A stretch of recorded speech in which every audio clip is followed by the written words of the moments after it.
Okay, guys, we're going to continue with our next presentation. We have David Grice with Nailing Container Security in Highly Regulated Industries. If you can all give him a welcome applause, guys. Thank you very much. So, hi everyone, my name's Dave. I work at ANZ. My role is a security partner. Probably the best way to frame that would be think of a security architect, think of DevSecOps, and the sliding scale that is in between those two. So that's the world I'm living in at the moment. I'm working with a team that are actually putting out some of this container-based workload into production. So I'm speaking not only from a theoretical perspective, but also have some practical application of this. And if you really like motorbikes, I'm also the man to talk about it. All right, starting out with an overview so we're all on the same page. Hands up, who's running containers in your environment? Okay, cool. How much? Put your hands up if you will be running more containers in the next 12 months. Yeah, okay. So it's definitely a growing trend. Hands up if you really like audience participation. No? Yes? Yay! All right. So Docker was version 1 in 2014. And you can read as much tech media as you want, but roughly the numbers I see are about 35% compound annual growth rate. So this thing's flying, right? Kubernetes, which we'll touch on as well, went version 1 in 2015. So that's the orchestration layer. And tech media have been calling 2019 Kubernetes the year of the enterprise. So, and there's some compelling reasons why you'd want to do this. You get platform independence, you get resource efficiency and density, you get, when implemented correctly, effective isolation, you get speed, scaling, smooth scaling, and key for a lot of us will be developer productivity and integration into development pipelines. So it's understandable that our app teams are coming to us and saying, we want to run containers. And let's be honest, cloud VMs weren't really, cutting it for a lot of dev teams. They really want to get onto this next iteration of technology. And aren't they beautiful? Like I look at containers and I think, that's lovely. I want all containers to look like that. But they don't. So we were given the challenge in security of going, well, how can we secure these things? It became abundantly apparent to me that the tools we have today to manage on-prem infrastructure are not going to be the tools we need in our arsenal to secure cloud-native computing. So, put your hands up again if you roughly have a handle on what intrusion detection, vuln scanning, and AV is. Good. Most of us. Excellent. Now, let me ask you this. If you were asked to run AppArmor, install an instance of Claire, and then integrate Notary into your CI/CD pipeline, how many of you would feel the same level of confidence? Exactly. No one. It's very different tooling. So, tooling's changing. And we as an industry also need to change. Also, this stuff's being built in code. So securing the pipeline all of a sudden doesn't become a nice to have, it's a need to have. One other observation I'm seeing as well is we're seeing a significant shift in control ownership. So I have an app team, I have a network team. The app team needs internet access for their application, they go to the network team and request a firewall rule. Well, guess what? Infrastructure is now code. That's just one team operating that control. You no longer have this segregation of duties, so auditors are freaking out a bit as well. And we've also then got the challenge of the fact that containerized workload is ephemeral, it's moving up and down, so we get 2 days is the average lifespan of a container. So how does a highly regulated financial institution such as ours manage all of the forensics requirements on that workload that's coming and going?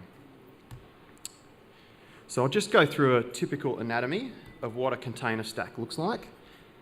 Spoiler alert, there's not a lot new at the physical server layer, other than it might be hosted by Amazon, Google, or Microsoft.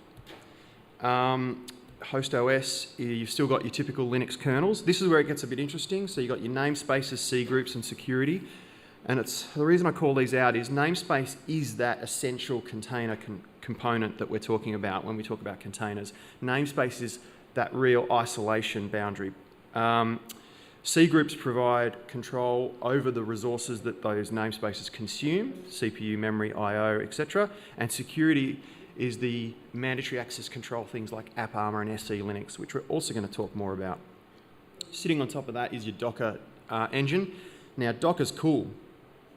It's a client-server app. It has a daemon, which is your dockerd command. It has a CLI that you can interface with, and it also has a REST API interface.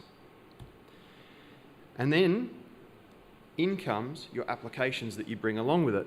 So you bundle in application, binaries and libraries you need that aren't in the underlying host OS. Now, at this point, you might be realizing that doesn't look like a traditional VM architecture where I've got a very tight definition and boundary between the underlying hypervisor layer and the application running on it. The application is sharing the underlying kernel resources.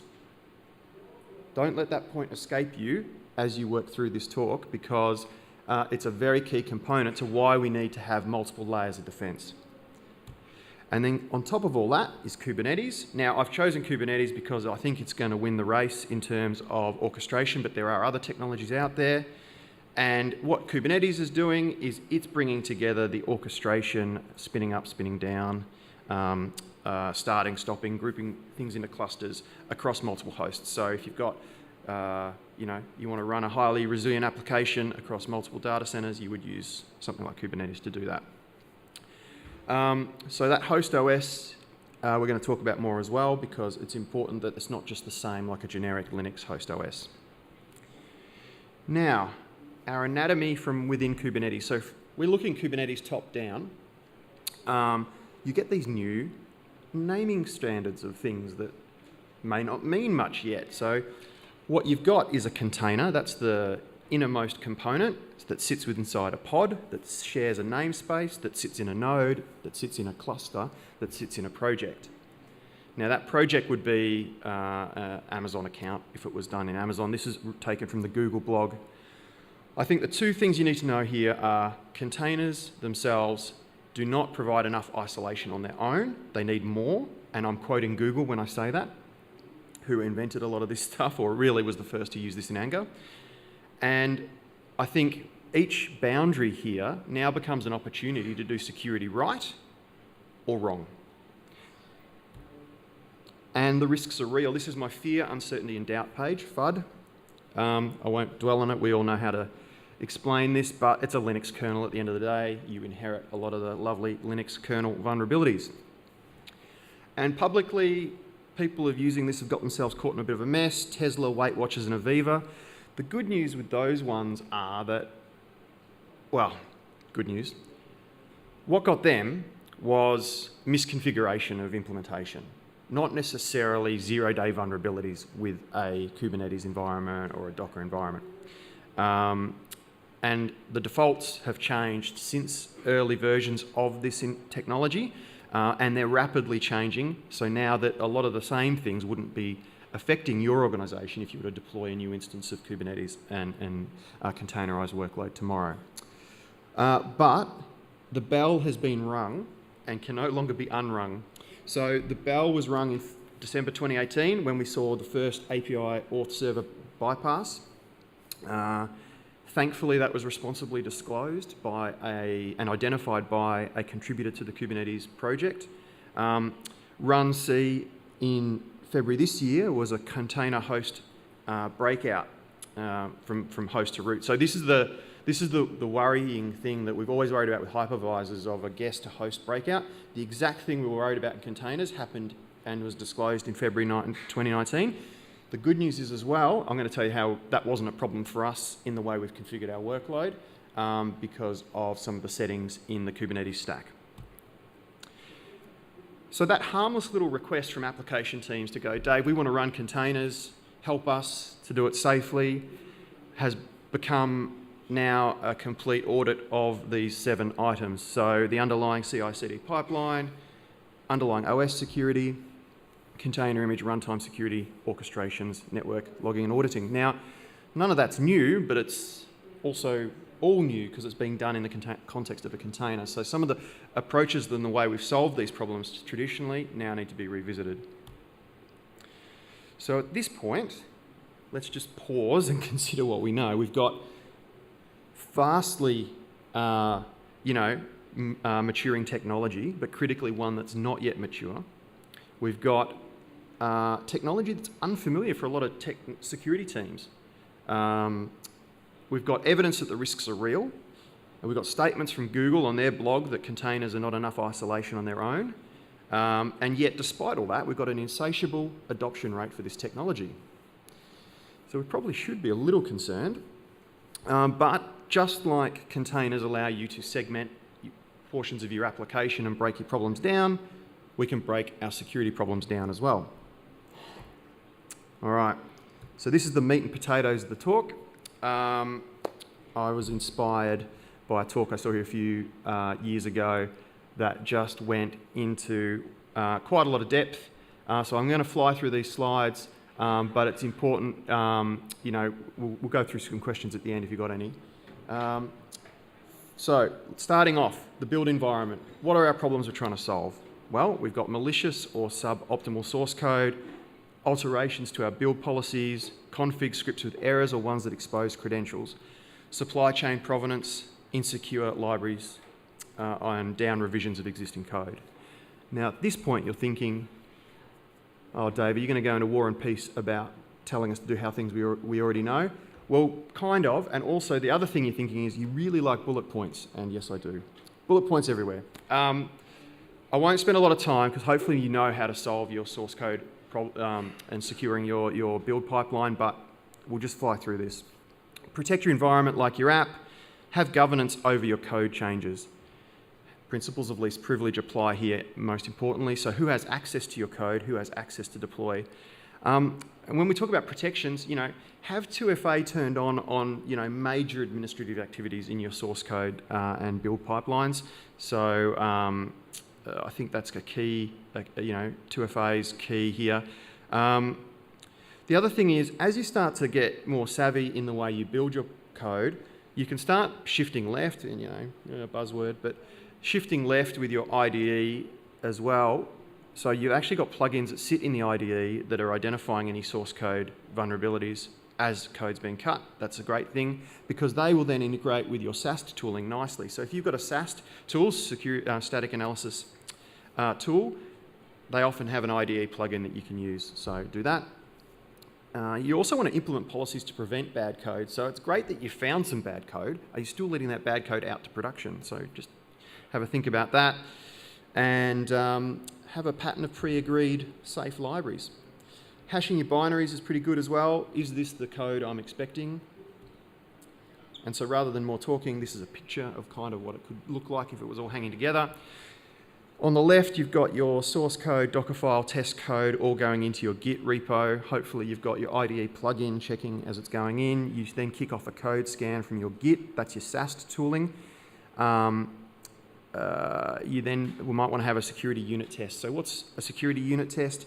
They are kind of mini tests to detect cross-site scripting or SQL injection without having to build your full app. You can just build parts of your app and run these tests against it. And then the composition analysis. So in today's modern apps, we're building so much code from other people's code, but all that code you've imported into your app safe and secure? Composition analysis will allow us to go and work out that, we're using some vulnerable open source library, better go fix that. As you push and pull stuff through your registry and your building, you want to use slave accounts, so it's again principle of least privilege. You then want some sort of validation check that yes, this is the container I'm expecting, and a go, no-go stage gate before you go into prod. All right, host. The underlying host operating system. So what are we worried about? Same things we worried about now, underlying kernel vulns, but we get the benefit that containers are sharing these operating system resources, so yay. So we also want to quarantine containers from each other.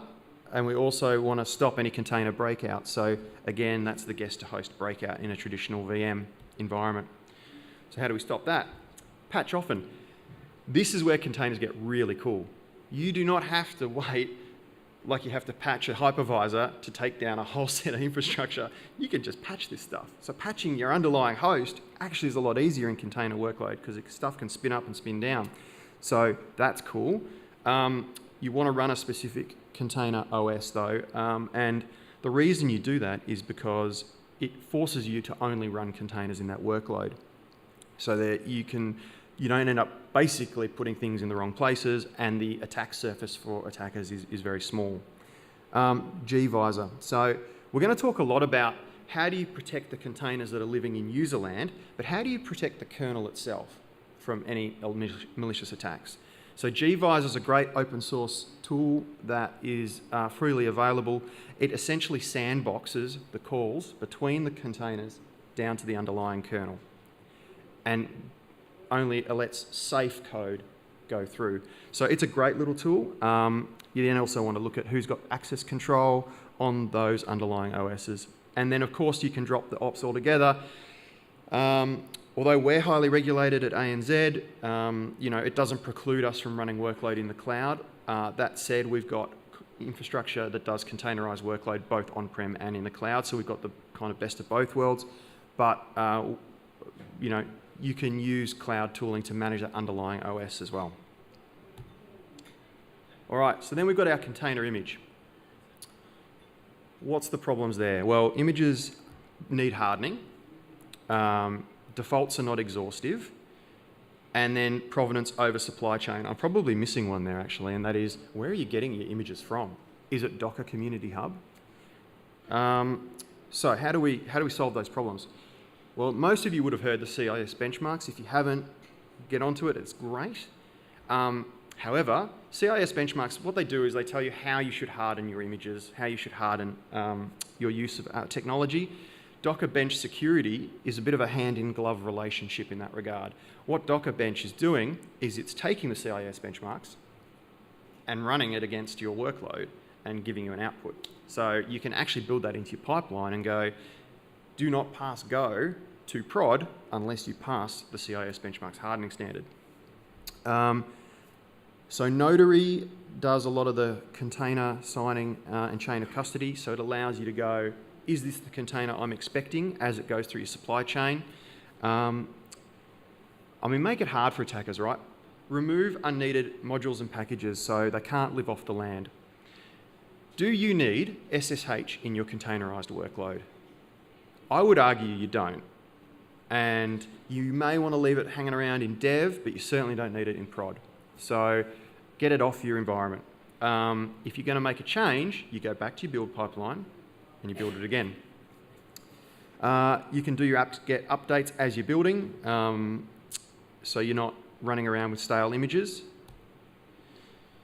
And the next problem you've got to solve is runtime security. Now, I won't pretend to go into this in detail. You can all go read the MITRE attack framework in your spare time if you want. But they're the things we're worried about. They're the things we've always been worried about. But we need to solve them in a different way in our containerized workloads. So the first thing really we want to talk about here is mandatory access control. So AppArmor or SE Linux, you may have heard of those technologies. They've been around for actually ages, but they've never been really able to be implemented with anger until, I would argue, now. Because a traditional bloated operating system would have too many moving parts that you could never just whitelist only run this.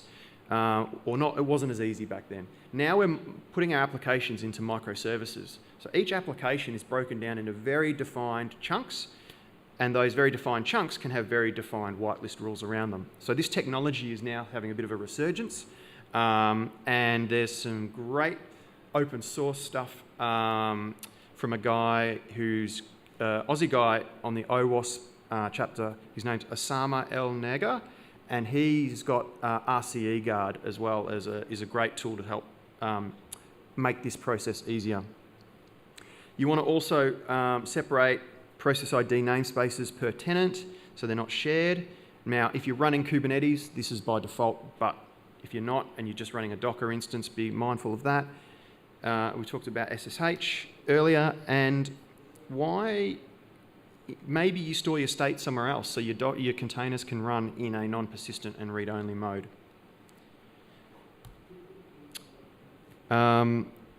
Docker itself has a seccomp profile that you want to turn on. Just running it in default is fine. It blocks a lot of nasty stuff. Those nasty stuff are things like add key, key control, request key, clone, unshare. Those are the things you want to typically stop. And if you go back to that fear, uncertainty, and doubt page with all the vulnerabilities and exploits, those are the words you keep seeing appear as well. So Docker seccomp profile, turn it on. Default's good. It is now anyway. It wasn't always, but it is good now. Enforce some time to live thresholds. So how often do you want to rebuild your workload? Given vulnerabilities are coming out every day, and given your pipeline does a vuln scan as it goes, maybe you only need this stuff, live for 7 days and then you rebuild it.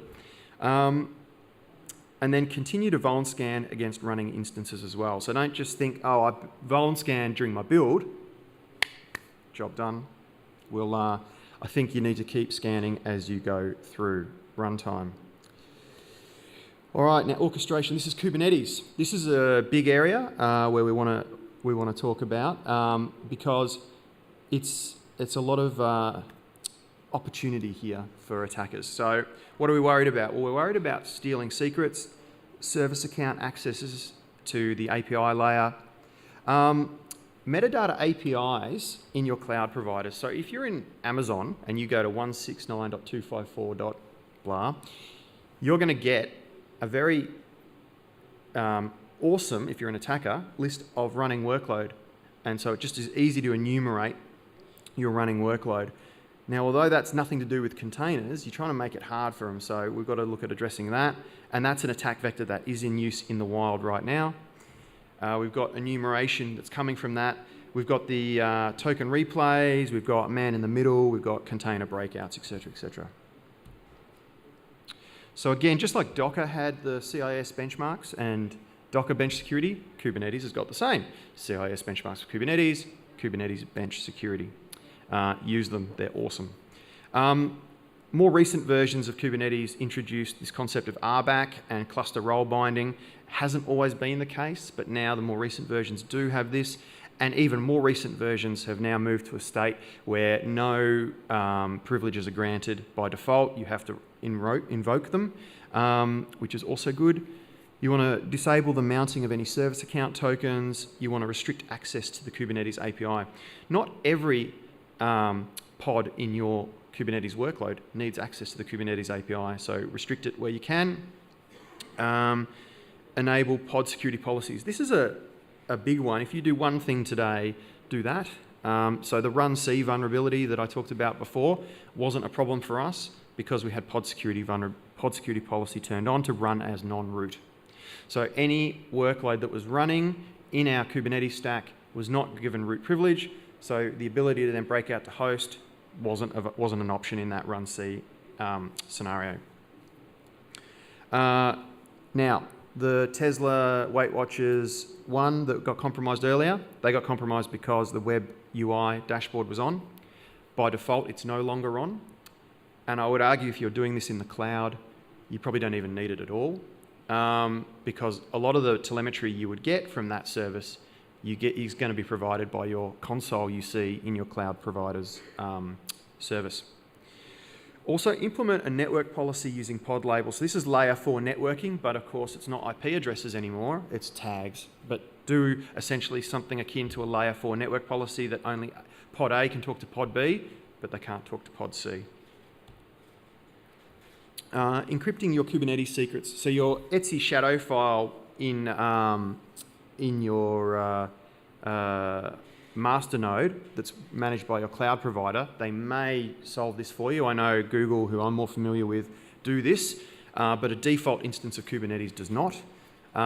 So just be mindful of that.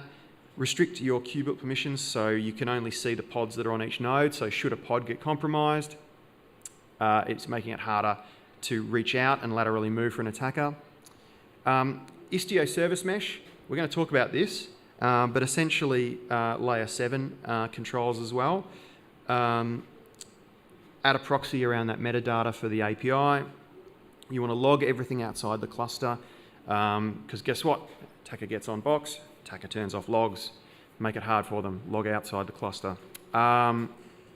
Rotate your certificates, and as I said, the latest and greatest version is 1.3, but is version 1.13, but version 1.8 is the real milestone version where a lot of these feature sets changed to very sane and security sensible defaults.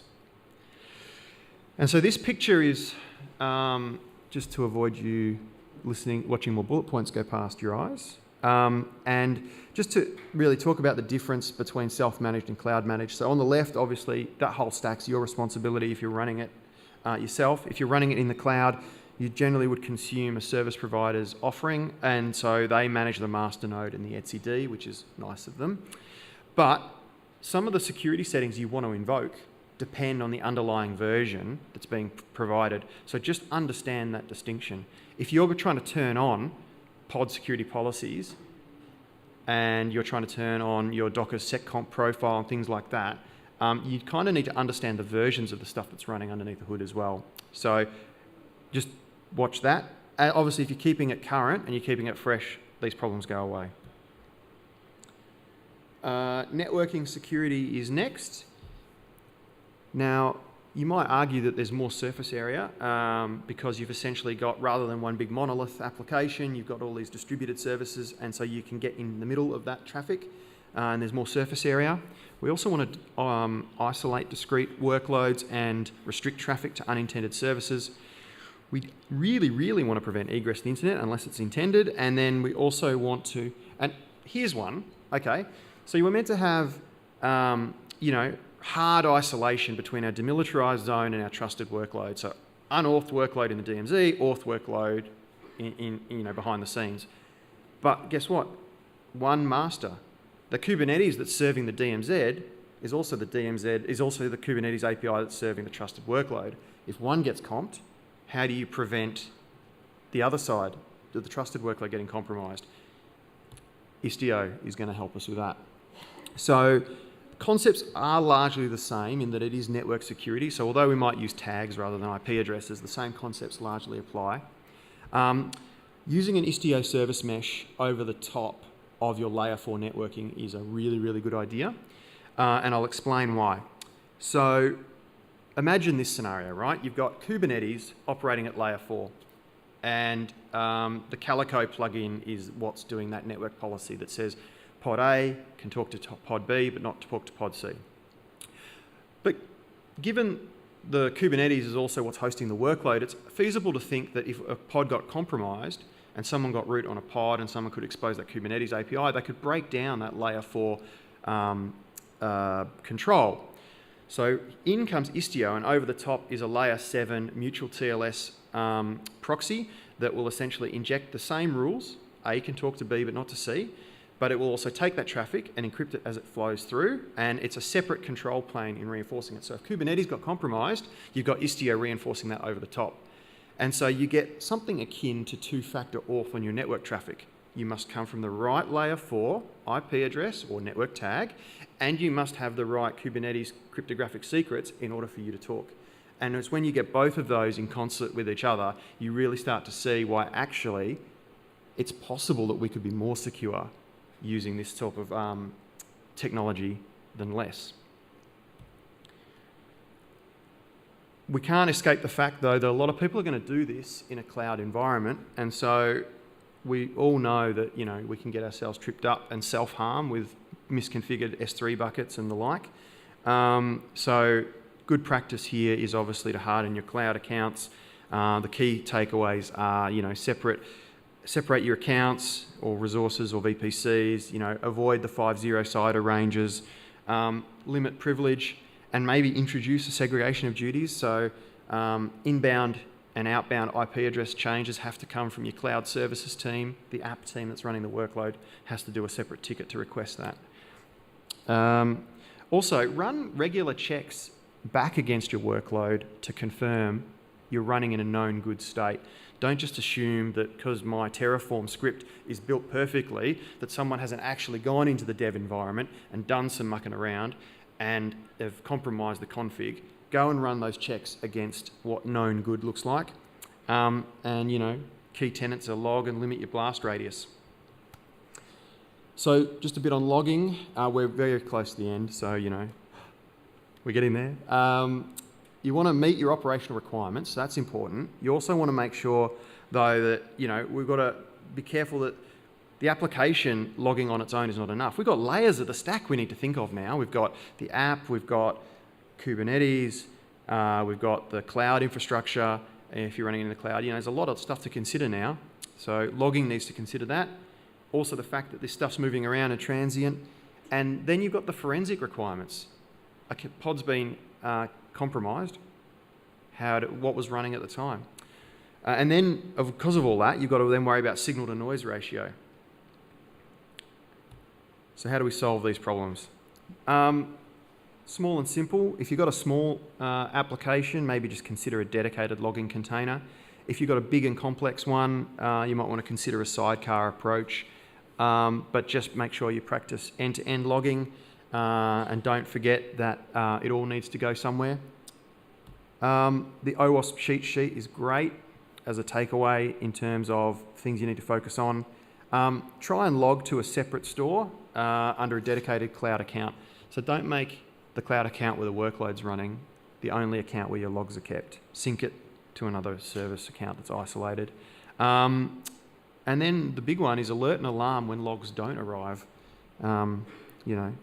That's often one that gets easily forgotten. I'd like to shout out to Sysdig Falco in terms of addressing the signal to noise ratio. So again, all the technologies I'm mentioning so far are all open source. But Sysdig Falco is a great one in terms of identifying the key ones you want to worry about in a signal to noise ratio. So, a shell is run in a container, or there's a server process that's spawning child processes, or my LS is now making outbound connections. Like, what's that about? Sysdig will help you with that sort of stuff. And then just have processes to monitor change in your cloud services. All right, that's the bulk of the talk over and done with. So rather than, I think, expect everyone to implement all of that, there are some essential ingredients that I think make up a secure stack. And they are running a minimal operating system with no SSH. You don't need a big OS for your container and Docker images. They can be quite small. 400 meg would be a large one, in my opinion. You want a restrictive network policy, so that's layer 4. You want to obviously do all your cloud account hardening. You want to do your configuration assessments as you're going through your build pipeline. And when you're doing your Docker bench and kube bench securities, make sure your RBAC is set to principles of least privilege. You want to have a look at some runtime protection. There are some commercial solutions that are around that can help with that, and string a few of these controls together. You want to protect your build environment like your app, and then you want to do pod security policy run as non-root. So just to wrap up, the defaults are better now, haven't always been.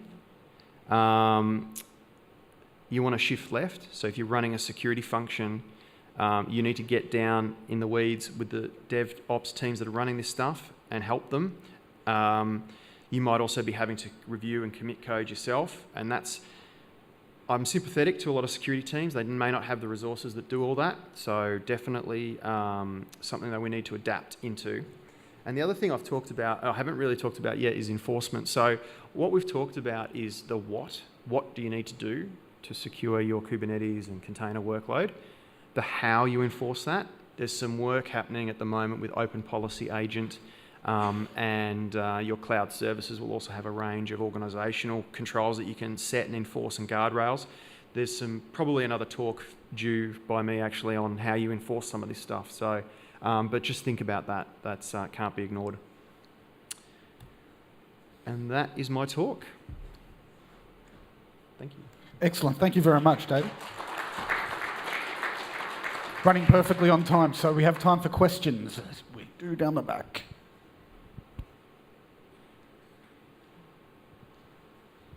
Actually, I have two questions. Have you used Nomad, and what do you think of it? No, I haven't used Nomad. What does Nomad do? It's similar to Kubernetes in that it can run Dockers and stuff, and it can Oh, run okay. It's like it does its own orchestration. And Yeah, okay.